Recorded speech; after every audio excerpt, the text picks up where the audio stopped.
Assalamu alaikum everyone. We have 6 students now here. बाकी जो है हमें ज्वाइन करते जाएंगे. हम लेक्चर स्टार्ट करते हैं. जैसे जैसे वो ज्वाइन करते जाएंगे हम इसको क्लास में एडमिट करते जाएंगे. आज हम बात करेंगे स्लेब लेजन पर. प्रीवियस टॉपिक पे हमने बात की थी सभी क्रू मैनेजमेंट सिंड्रोम की, जिसकी हमने 2 सेशंस ली थी. और फिर तीसरा सेशन जो है वो आपको सेपरेटली भेजा जाएगा, जिसमें हम इमेजिंग हमने डिस्कस की.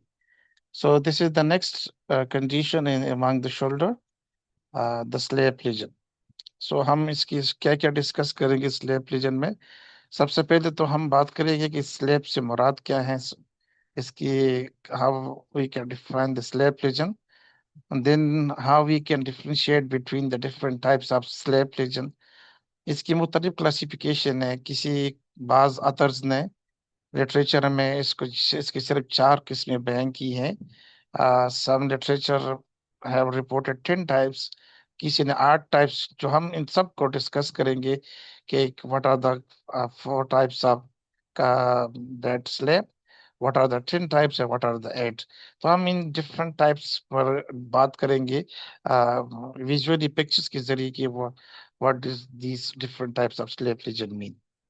उसके बाद we will discuss and explain the etiology of the slave legion. What is actually the mechanism behind the slave legion. किन पॉपुलेशन में जो है स्लेव लेजन ज्यादा होती हैं और उन पॉपुलेशन में ये क्यों होती है. We will then summarize the epidemiology of slave legion. This is not that much important for the clinical point of view, लेकिन सिर्फ एक ओवरव्यू हम देंगे from the literature that for how much slave legion is being, what is the incidence, what is the prevalence, and what is actually the distribution of the slave legion among the other condition of the shoulder. Then we will analyze the pathoanatomy of the slave lesion. Actually, we will discuss the mechanism. वहाँ पे the pathomechanism actually क्या होता है, क्या changes आ जाती हैं. After that, we will distinguish the other variation of the lesion in the labrum, other than the slave lesion. बाकी जो slave labrum में जैसे मिसाल बिंकार्ट lesion है, reverse बिंकार्ट lesion है, या बाकी जो जितनी भी हैं सब रेसेस है जो है लिबरल सब लिबरल रेसेस है. तो ये हम डिस्कस करेंगे.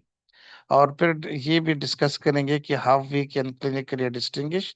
क्लिनिकली यूजुअली इतना इसमें डिफरेंस होता है, तो फिर एमआर जो है एंड सीटी स्कैन या स्पेसिफिकली एमआर जो है that can help us the more precisely to differentiate between the different variation of these liberal lesions. Then we will explain the histopathological changes in the slave lesion. Uh, what are the changes if there is comparison between the labrum of the normal and the injured person under the microscope. So क्या क्या changes आती है वहाँ पे, कौन सी structure जो है ये abundantly present होती है among the injured patient और क्यों होती है. तो हम discuss करेंगे कि different literature क्या कहती है. Then we will discuss the history and physical examination, and we will discuss the comprehensive examination as well as the specific special test used for the labral lesion, particularly for the slab lesion. And then after that, the बाकी जो test special shoulder के लिए related reason के लिए वो भी हम discuss करेंगे. और इसी टेस्ट की बेस पर हम ये भी डिस्कशन हमारी होगी कि किस तरह हम डिफरेंशियल डायग्नोसिस कर सकते हैं between the SLAP and the other condition of the shoulder. Then we will discuss the physical therapy and the surgical management. Specifically PT पर हम बात करेंगे. सर्जिकल मैनेजमेंट को हम सिर्फ एलाबोरेट करेंगे briefly because this is not under our domain, but थोड़ा सा इंसाइट के लिए कि सुपरविजन इंसाइट लेने के लिए भी डिस्कस थे. What are the complications of the slave lesion, and then post-operative rehab if there is surgical management. So what is actually the slave protocol or the rehab after the that surgical management of the slave lesion. तो सबसे पहले बात करते हैं slab के बारे में. तो स्लेब जो है that stand for the superior labral anterior to posterior.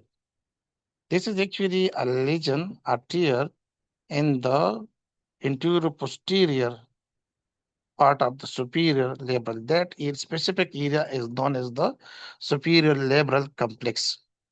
ये वो हिस्सा है, अगर आप क्लॉक वाइज इसके डायरेक्शन देख ले, कि अगर हम ग्रेनाइट कैविटी को एज अ क्लॉक कंसिडर करें, वॉल क्लॉक कंसिडर करें, so exactly that will be the area between the 10 o'clock and the 2 o'clock. आप वॉल क्लॉक पे नजर डालें और वहां पर आप उस एरिया को कंसिडर करें which is present between the 2 o'clock position and the 10 o'clock position. So ये जो पोजीशन है 2 hours on the back to 12, यानी 11 and 12, and 2 hours on this side of the 12.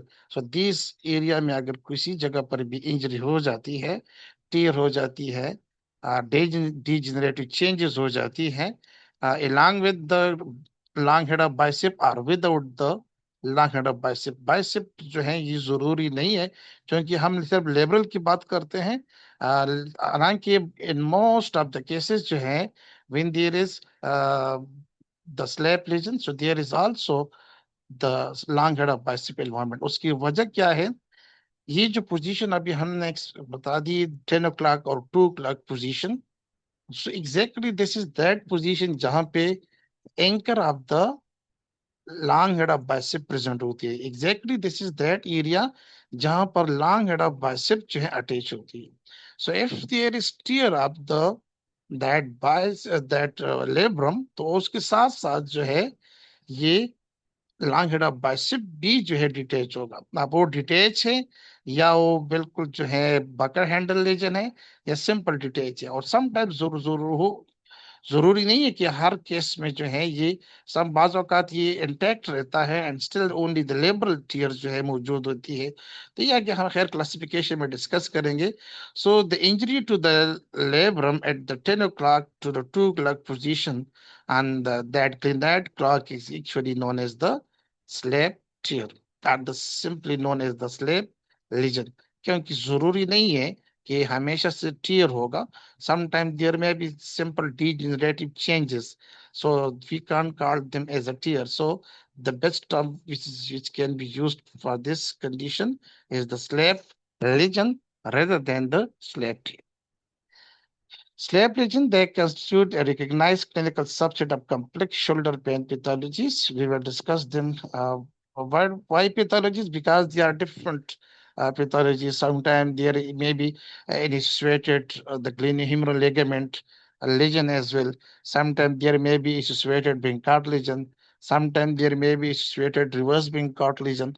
तो ये सारे lesion जो हैं, ये स्लेब के साथ अगर मौजूद होते हैं, सो न सिर्फ ये डिफरेंट टाइप्स जो हैं उस बन जाते हैं, बल्कि जो है that make a complex group of a huge spectrum of pathologies in the that slab diseases. Slab lesion that demonstrate the predilection for the young laborers. यानी young labor में ये ज्यादा होती हैं, स्पेसिफिकली ओवरहेड एथलीट्स में या middle age manual labour में. These are the population जिसमें स्लैब लेजन की जो है ये चांसेस ज्यादा होती है. पहली दफा जो है एंड्रूज ने इस सुपीरियर लेबरल पैथोलॉजीज को 1985 में डिस्क्राइब किया, और फिर बाद में जो है सेंडर सेंडर ने बहुत ज्यादा काम किया है इन द स्पेसिफिकली पूरी इंटायर शोल्डर में, और पार्टिकुलरली लेबरल पैथोलॉजीज में. इनकी सेंटर की अपनी क्लासिफिकेशन भी मौजूद है, तो in the classification of the labral lesion, specifically the SLAP lesion.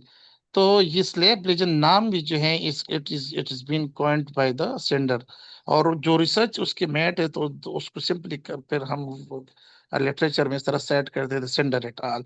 तो सेंडर ने इसने बहुत कंट्रीब्यूशन की है in the not only the diagnosis बल्कि in the management of the slab lesion. So this is actually the comparison of the two, the healthy labrum and the slab lesion. So this is the glenoid clock. This is the glenoid cavity. See, and this is actually the labrum. See, and we can see here this is actually that superior labral complex. This is the considered as the posterior. This is the interior, this is the 12 o'clock position, जहां पर superior ग्लेनाइड tubercle present होती है, और इसी tubercle पर long head of bicep attach होती है। So tier जो है ये ट्यूबरकल की दोनों डायरेक्शन में हो सकती है। द टीयर में be on the that back of that tubercle or on the interior of that tubercle. In both cases, it will be called as the slab lesion, the superior labrum anterior posterior tear. सबसे पहले चूंकि sender ने काम किया था इस पर, और सेंडर ने ही इसको ये नाम दिया था, ये स्लेब लेजन। तो इनिशियली उन्होंने सिर्फ 4 टाइप्स, 4 सब टाइप्स क्लासिफिकेशन उसने बयान की। According to the Snyder, type 1 lesion जो था इसमें कोई टीयरिंग नहीं थी, बल्कि सिर्फ डीजनरेटिव चेंजेस थे, डीजनरेटिव फ्रैंग थी सिर्फ उसमें। और उसमें सिर्फ इस तरह था कि लेबरम जो था ये स्टिल अपनी जो ग्रेनाइड रिम पर अटैच होता था, लेकिन उसमें सिर्फ जो है ये फाइबर उसमें डिवीजन आ जाती थी और डिजनरेटिव चेंजेस आ जाती थी, लेकिन उसमें टीयर नहीं प्रेजेंट होता था।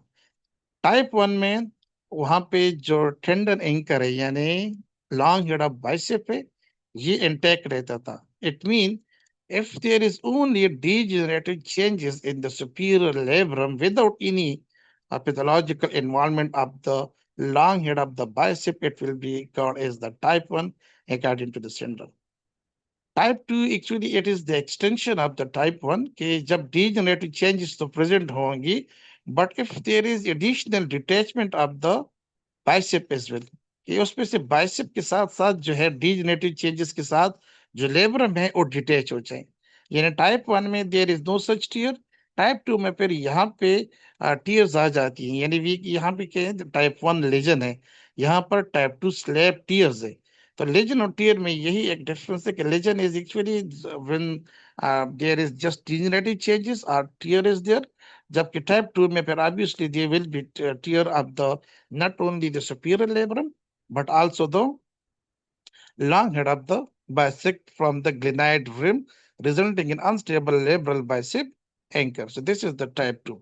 लेकिन इन दोनों केसेस में यहाँ पे लेब्रम जो है ये हैंग नहीं होगा, जिस तरह की टाइप 3 में होता है एंड टाइप 4 में होता है, जहां पर फिर ये इसकी सिविरिटी जो है ये और भी बढ़ जाती है। In the type 3 lesion, there is a bucket handle tear.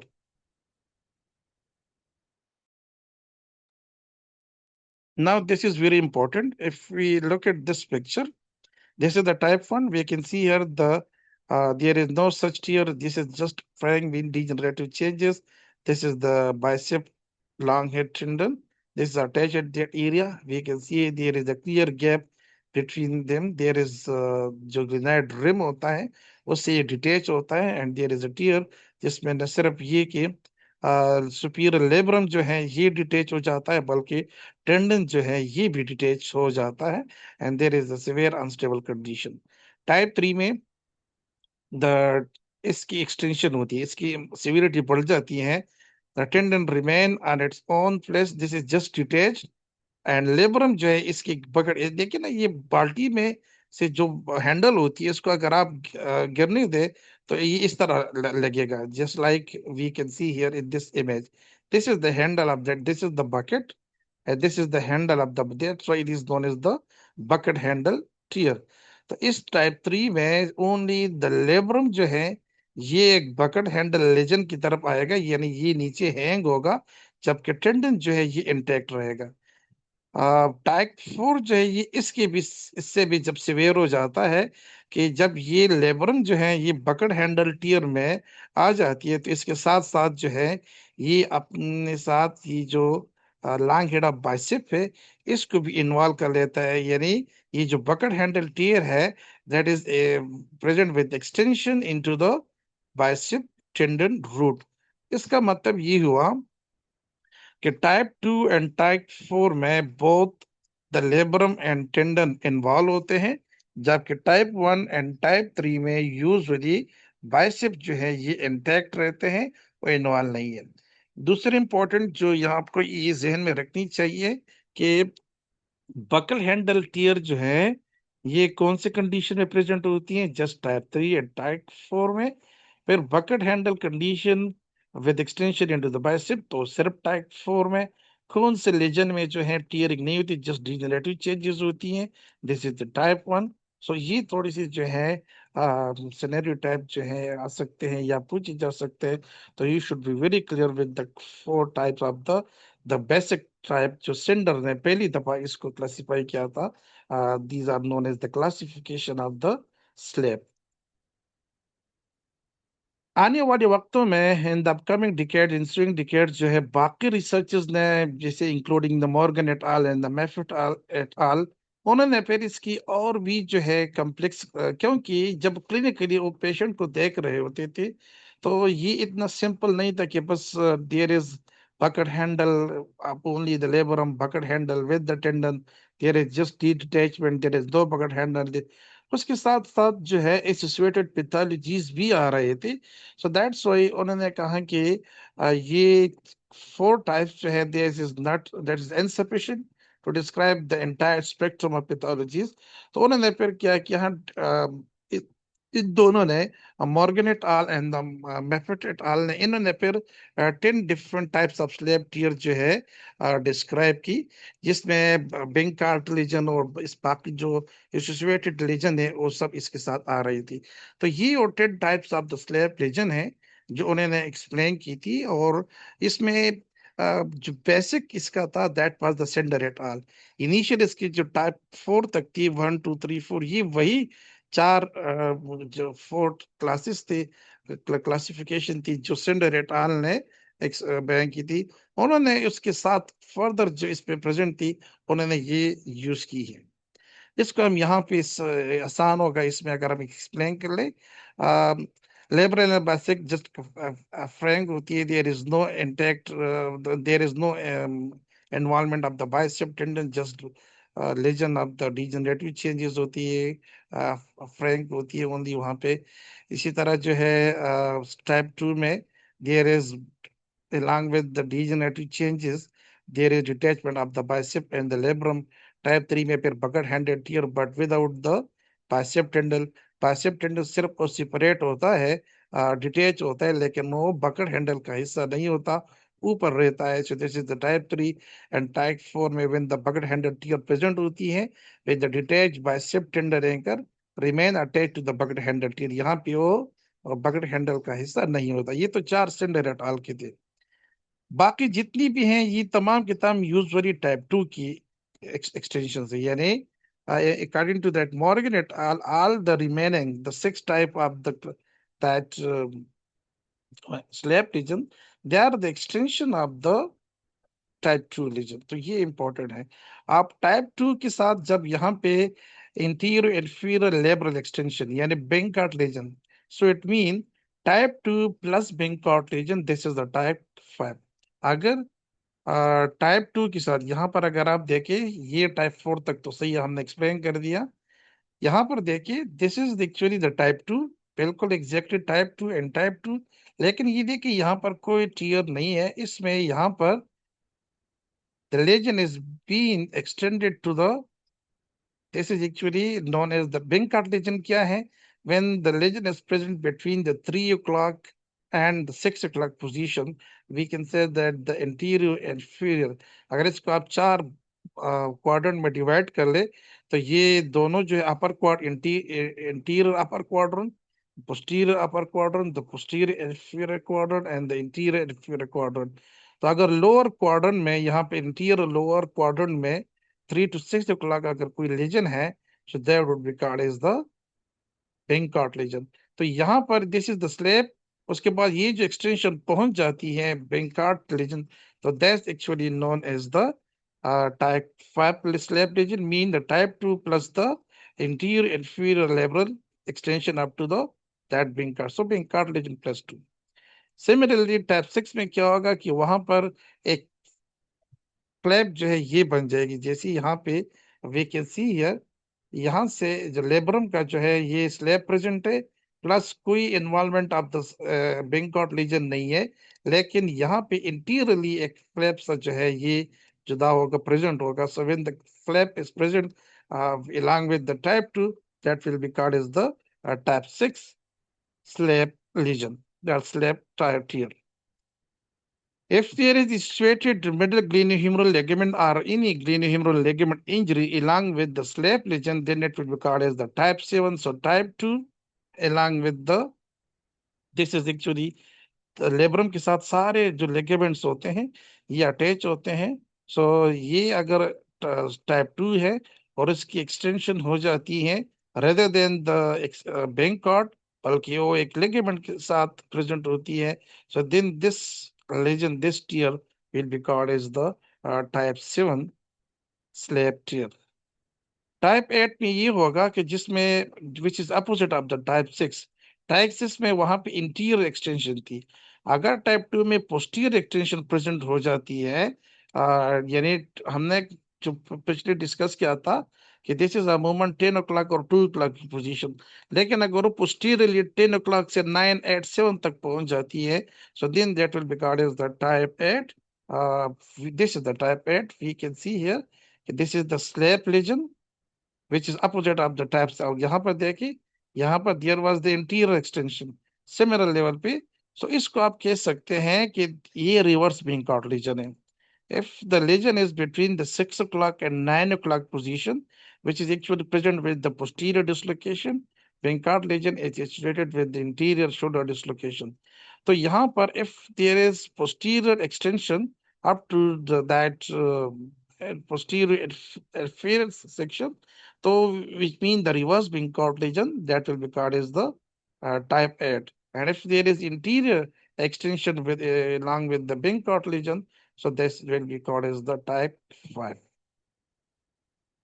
Type 9 जो है when the labrum is detached throughout the glenoid rim. Yani it means all this is from 12 o'clock to 12 o'clock position.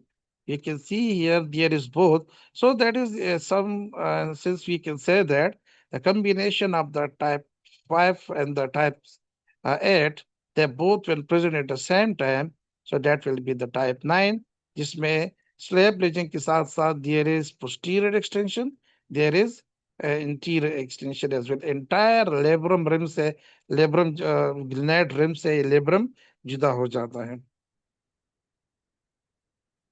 Type 2 में ये this is type 10 जो है, this is a special type of the type 8 जिसमें से सिर्फ reverse पिंकॉर्ड present होती है लेकिन पोस्टीरियर एक्सटेंशन नहीं होती. यानी वी कैन से ये देखे reverse Wincott lesion present between the 6 o'clock and 9 o'clock position, but there is no extension at the posterior, which is actually 9 o'clock or 10 o'clock position ki taraf hai.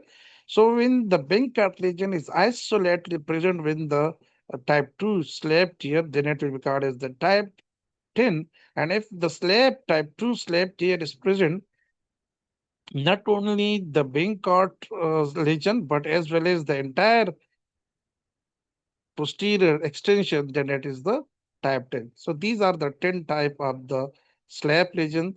And type 1 mean there is only degeneration present in the labrum without the involvement of the that long head of the bicep tendon. Type 2 when degeneration plus detachment of the labrum and the detachment of the long head of bicep tendon, but there is just detachment. There is no buccal handle lesion. Type 3 may only the tendon remain at its own place. Just there is buccal handle lesion of the labrum. In the type 4, there is buccal handle lesion of both the long head of the bicep as well as the superior labrum. Type 5 is then the extension of the slab type 2 into the interior and inferior, including the band cartilage. And the type 5, there is a flap is present. And the type 6, there is when the glenoid lesion the Bencott lesion के साथ साथ sorry Bencott lesion नहीं है बल्कि slab lesion के साथ glenohumeral ligament lesion जो है जब combine होती है, this is type 7 when there is posterior extension including the reverse Bencott in all the posterior surface there type 8 overall labrum जो है ये detach हो जाती है, this is the type 9. And when there is only the reverse Bencott lesion with the type 2 lesion type 2 tier, that will be called as the uh, type 2. So that was the summary of the 10 types of the slab lesion. I think that will be very clear to all of you. अब आते हैं towards की कौन सी population पे जो है present होती है। तो हमने पहले भी डिस्कस किया था कि यूजुअली स्लैप लेजन जो है ये ओवरहेड थ्रोअर जो पिचर्स हो सकते हैं, वो क्रिकेट प्लेयर्स हो सकते हैं जो फास्ट बॉलर्स होते हैं, या ड्यूरिंग द थ्रो हो सकती है, जोवेलाइन थ्रोअर हो सकते हैं, शॉर्ट पट उसमें हो सकते हैं, थ्रोअर में हो सकते हैं, कोई भी वाटर पोलो वाले स्पोर्ट्स में हो सकती है। सही है। इसी तरह लेकिन ये सिर्फ एथलीट्स तक महदूद नहीं है, ये जो है ये उन लेबर में भी होती है जो पुअर हेड जो है लोडिंग करते हैं या ऑफलोडिंग करते हैं, तो ये उनमें भी जो है प्रेजेंट हो सकती है। दूसरी एक इम्पोर्टेंट जो इसकी है कि बहुत सारे एसिम्टोमेटिक पेशेंट होते हैं कि इनके एमआरआई रिपोर्ट देखे जाए तो वहां पर लेजन प्रेजेंट होगा, वहां पर टीयर प्रेजेंट होगा लेबरम, लेकिन तमाम पेशेंट जो है वो सिम्टोमेटिक नहीं होते। तो इसीलिए और ये बाजों का अभी तो एक रिसेंट रिसर्च में ये भी था कि जितनी भी ओवरहेड जो पिक्चर्स है स्पेसिफिकली बेसबॉल में, तो ये उनमें एक एडाप्टिव चेंजेस होता है, यानी ये एक पैथोलॉजी नहीं है। ये एक्चुअली जैसी जैसी जिस तरह की वो जब बॉल फेंकते हैं तो इतनी जर के साथ उनकी जो लास्ट बॉल रिलीजिंग के बाद जो जर की मूवमेंट होती है इंटीरियर की तरफ, तो इतनी तेज होती है कि उनसे ये लेजन जो है ये जरूर होगी। तो ये उनमें एक नॉर्मल फिनोमेना है, तो यूजुअली उनमें पेशेंट की सिम्टम भी नहीं होती। तो अगर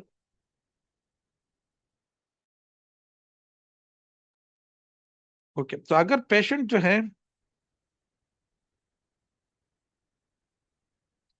तो अगर पेशेंट जो है उसमें सिम्टम्स नहीं होते तो इग्नोर द एमआर, क्योंकि एमआर जो है तकरीबन और उसमें ये प्रेजेंट है, और इसने इसलिए उसमें भी जैसे अगर आप देखें पेशेंट और जो ओबीस पीपल है या जितनी भी 50 प्लस में, तो उसमें सिम्टम कोई सिम्टम नहीं हो, लेकिन अगर आप उसका एमआर कर ले तो उसमें जरूर कुछ ना कुछ डिस्क बल्ज प्रेजेंट होगी। तो इट डजंट मीन कि हम उसको ट्रीटमेंट करें। सही।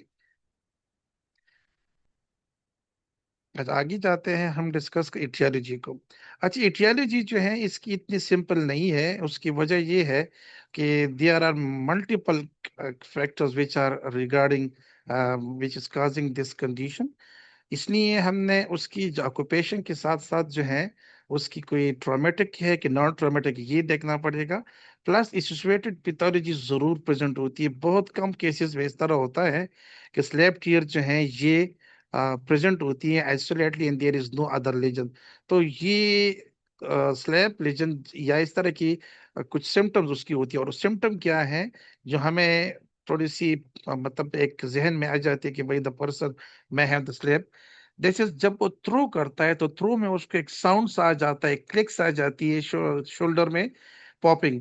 दूसरी जो है उसकी ड्यूरिंग दैट स्मूथ मोमेंट वो एक लम्हे के लिए रुक जाता है और फिर उसके बाद मोमेंट स्टार्ट कर लेता है। सो या जो है वो कंप्लीटली जो है लॉक हो जाता है।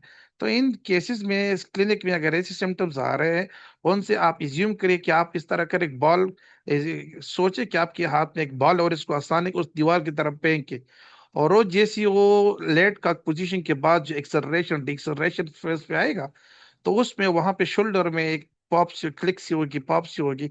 अगर इस तरह की कोई कंडीशन है और इस तरह की सिम्टम्स आ रही है, सो फिर उसके बाद आप उसकी असेसमेंट करेंगे। असेसमेंट हम नेक्स्ट सेशन में फिर डिस्कस करेंगे कम्प्रहेंसिव। इसमें हमने रेडिकुलोपैथी को जो है एक्सक्लूड करना है, हमने इनसे बाकी जो शोल्डर कंडीशंस है स्पेसिफिक इम्पेचमेंट सिंड्रोम उसको हमने एक्सक्लूड करना है, ताकि ऐसा तो नहीं है कि this is actually the neurological condition और द रेडिकुलोपैथी और द लेगामेंट है या इसके साथ इम्पेचमेंट है जो एक्चुअली पेन दे रही है। सो दैट्स व्हाई इटियोलॉजी को समझने के लिए हमने क्लिनिकल सिम्टम्स पे भी जाना है, इमेजिंग की तरफ भी जाना है, और प्लस जो है कंप्रहेंसिव एग्जामिनेशन, इस सब को कंबाइन करके then we may have a decision at the end. तो अगर आप देखिए सबसे पहले जो है हम types of SLAP lesion on the basis of cause जो है वीकेंड ऑफ टू टाइप्स है, कंप्रेशन टाइप इंजरीज है एंड ट्रैक्शन टाइप इंजरीज है, और फिर इन दोनों को अगर कंबाइन मैकेनिज्म इन्वॉल्व है this is known as the mix type injuries और द कंबाइंड टाइप इंजरी। ये दोनों टाइप जो है ये ट्रॉमेटिक लीजन है। तो ट्रॉमेटिक एंड नॉन ट्रॉमेटिक, पहले तो ये क्लासिफिकेशन, फिर ट्रॉमेटिक की टू टाइप्स है, कंप्रेशन इंजरीज और द ट्रैक्शन इंजरीज, और दोनों हो सकते हैं। तो सबसे पहले हम कंप्रेशन जो है ये डिस्कस करते हैं कि क्या है। 1885 में सबसे पहले जो हमने डिस्कस किया था कि ये सुपीरियर लिबर पैथोलॉजी जो है ये डिस्क्राइब किया गया as structure behind this pathology. लेकिन बाद में फिर सेंडर ने, जिसके अंदर की बहुत कंट्रीब्यूशन, और उसकी एक ऑर्थोपेडिक सर्जन था, स्पेशलाइजेशन इन द शोल्डर, तो उनमें बहुत सारे केसेस उसके सामने इस तरह आ गए कि जो एक्चुअली देवर एथलीट, और उनमें उन सब का इस तरह था कि कंडीशन ये थी कि जैसे वो गिर जाते हैं और गिरने के बाद वो आउटस्ट्रेच हैंड रख देते हैं, तो उसी में उसको शोल्डर में एक आवाज सी सुनाई देती थी, और फिर उसको उन्होंने उसमें कि ये आफ्टर दैट साउंड जो है पेन शुरू हो जाओ, फिर हर बार जब वो थ्रो करते हैं तो एक एक आवाज सी आ जाती है। तो बहुत सारे जब केसेस इनकी तरफ आ गए, तो सेंडर ने इस मैकेनिज्म को एक्सप्लेन किया कि ये एक्चुअली जो है ये एक्सियल कंप्रेशन की वजह से होती है, कि जब एथलीट जो है या पेशेंट जो गिर जाता है with fall on the outstretch arm, तो वहां से ये जो शोल्डर एबडक्शन होती है और यहाँ पे पाल्मर एरिया जमीन पर लगता है, तो ग्राउंड रिएक्शन के साथ जो एक्सल कंप्रेशन आती है वो यहाँ लेबरल तक पहुंच जाती है, और जितनी तेजी के साथ, जितनी हाइट के साथ वो आउटस्ट्रेच हैंड के साथ जमीन को टच करेगी, उतनी ही जो है ज्यादा जो है इम्पैक्ट आएगा। नॉर्मली जो है इतना नहीं, लेकिन जब सिवियर केस में यानी थोड़ी सी हाइट और तेजी के साथ वो हिट कर जाते हैं, सो दैट एक्सल लोडिंग जो है ये पहुंच जाती है टुवर्ड्स द लेबरम, और सबसे पहले जो है सुपीरियर लेबरम जो है ये टारगेट हो जाता है और वो इंजर्ड हो जाता है। So that type of acute traumatic slap lesion due to because of that compression axial loading, because of the ground reaction, this is the compression type injury or the compression slap lesion। दूसरी type जो उसके बाद जो है researchers ने फिर bank की थी, दैट वाज द ट्रैक्शन, और ये यूजुअली ये पिचेस वगैरह में होती हैं, जो थ्रोअर्स होते हैं उनमें ज्यादातर होती है, कि जब वो बॉल को रिलीज करते हैं, क्योंकि हाई स्पीड के साथ वो थ्रो करते हैं, हाई स्पीड के साथ वो पिचिंग करते हैं, तो आफ्टर दैट दैट एक्सेलरेशन एक जर्की मूवमेंट होती है, दैट जर्की मूवमेंट से वहां पे ये जो हैंड है, which is actually the stretch hand, the entire that अपने साथ जो है ये शोल्डर में टेंडन के साथ साथ जो है ये लेबरम को भी जो स्ट्रेच कर लेता है, and that may lead to the detachment of the labrum from the that. इसलिए ये जो ट्रैक्शन टाइप इंजरीज हैं ये डिफरेंट पिचेस वगैरह में विदाउट एनी सिम्टम प्रेजेंट होती है, बिकॉज ये नॉर्मल सी, वो इतनी तेज पिचिंग करते हैं, इतनी स्पीड के साथ बॉल रिलीज करते हैं कि ये नॉर्मल होता है कि उनसे ये जो टेंड लेबरम है ये डिटैच होगा। इसी तरह ये दोनों में ये पिचर है, वो अगर वो गिर जाता है, स्लिप कर जाता है आउटस्ट्रेच हैंड के साथ, तो कंबाइन टाइप इंजरीज भी आ सकती है। अच्छा, एक दूसरा जो which is we can consider as the non traumatic SLAP injuries, उसका जो मैकेनिज्म है, this is known as the peel back mechanism. तो ये पील बैक मैकेनिज्म जो है ये भी जो है ये पिचेस में, थ्रोअर्स में और ओवरहेड थ्रोअर्स में जो एबडक्शन और एक्सटर्नल रोटेशन करते हैं, ये उनमें जो है ज्यादातर कॉमन होती है। नॉर्मली होता क्या है, अगर आप इस डायरेक्ट स्पेस को देखें ये पिक्चर को, तो ये long head of the bicep tendon है नॉर्मली। लेकिन जब पेशेंट जो है ये एबडक्शन और एक्सटर्नल रोटेशन पे चले जाते हैं, so there is twisting of the this long head of the bicep tendon, और ये ट्विस्टिंग जो है यहाँ से पील कर जाता है इस लेबरम को, अपने अपने ये ट्विस्ट खुद को भी पील बैक कर जाता है, और साथ साथ जो है पील बैक का मतलब है कि ये ट्विस्ट इधर होती है और इसके पीछे जो है पीलिंग होगी। पीलिंग आम अल्फाज में हम कहते हैं ना कि पश्तो में जिसे हम कहते हैं ना सब्जी वगैरह जब पुस्तक के लड़के होती है ना, नहीं, ये इस तरह डिटेच हो जाता है, पील बैक मैकेनिज्म होता है। और ये the basic mechanism behind that is actually the twisting of that long head of the bicep in the abduction and external rotation. So in these scenario, the slab tear present with the NSAID is unset. NSAID इसका मतलब ये है कि when the that is not in acute traumatic condition, gradual onset आप इसके साथ कह सकते हैं कि chronically एक मतलब there is injury then injury and at the end there is tears. NSAID इसका मतलब है the gradual onset of that condition. And progressive deep shoulder pain in the young athletes, specifically the pitchers, the overhead throwers, with the arm in the abduction and external rotation position during the late cocking position. Early caulking में तो हम internal rotation से external rotation तरफ जाते हैं, जबकि late caulking में हम एक्सट्रीम एक्सटर्नल रोटेशन पर पहुंच जाते हैं, और वही एक्सट्रीम एक्सटर्नल रोटेशन होती है जिसमें यहाँ पर बाइसेप लॉन्ग टेंडन जो है ये वहां पे ऐसा रोटेट हो जाता है, ट्विस्ट हो जाता है. In this position, the force on the bicep coupled with the posterior glide of the humerus result in the peeling of the posterior superior quadrant of the glenoid and the posterior labrum.